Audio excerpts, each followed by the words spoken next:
In this tutorial, we'll be deploying a Mesos cluster using Scalr orchestration. Bluebox delivers an OpenStack-based private cloud as a service, which we'll use as our cloud infrastructure.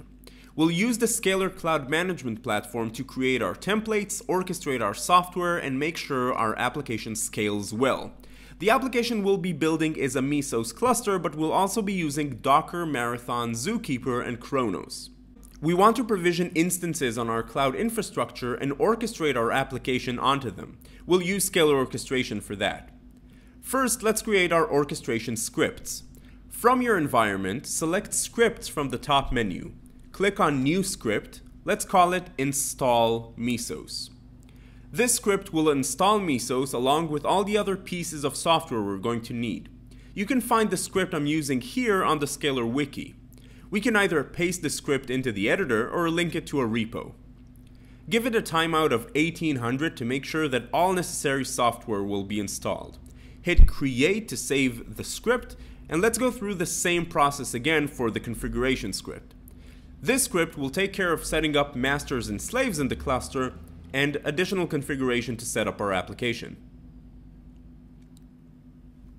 Next, we need to create templates, our Mesos slave and master roles. Select Roles from the top menu. Locate a role you can use as a base template. For this tutorial, I'll use an Ubuntu 14.04 image on my Bluebox cloud. Once you've found a role you can use, click on Clone to create a copy of it and give it a name. Select the newly created Mesos role and click Edit. On the left, click on Orchestration. Here we'll configure the role to use the scripts we've set up earlier. Click on New Rule, select Before Host Up as your triggering event, and select the Install Mesos script as your action. Select Triggering Instance Only as your target to make sure that the script only runs on newly provisioned instances. Let's go through the same process again for the configuration script. Only now, select Host Up as your trigger and all instances in the farm as your target.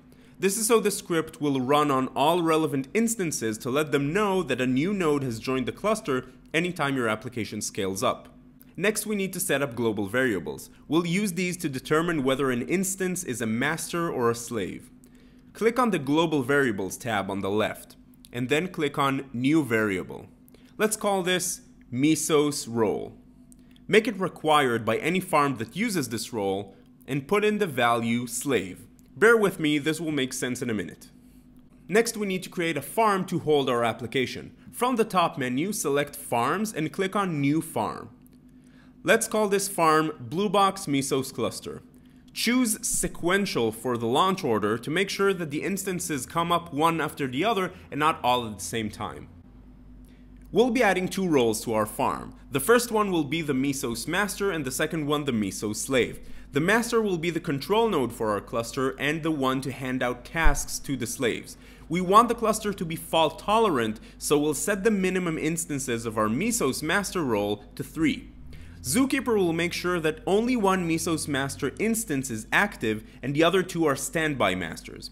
The official recommendation from the Mesos team is to have at least 3 masters in production, with 5 preferred for even higher fault tolerance. This setup will work with any number of masters, but keep in mind you should always pick an odd number of servers to satisfy Zookeeper's quorum selection process. From the left, click on Add Farm Role. Locate and select the Mesos role we created earlier and give it the alias Mesos Master. Click Add to Farm. Select the Mesos master role we just added and go to the Scaling tab. Set the minimum and maximum instances to 3. Next, click on the Global Variables tab. You'll see the Mesos role global variable we created earlier. Change the value to master. The configuration script will look for this and will set up instances of this role as masters. Now we need to add our slaves. Again, click on Add Farm Role on the left, locate the same role as before, and give it the alias Mesos Slave. Let's make sure we always have 3 slaves on the Scaling tab, and since the global variable already has the default value of slave, we don't need to make any changes. Click on Save and Launch to start the farm. After a few minutes, all of our instances have launched and we can verify that our cluster is running. Click on the servers column for our farm, and let's grab the IP for one of the masters. Port 5050 for Mesos. Click on Slaves, and you should see that all of your slaves have registered and are listed. You can also take a look at port 8080 to see that Marathon is up and running, which we can use to deploy applications with Docker containers.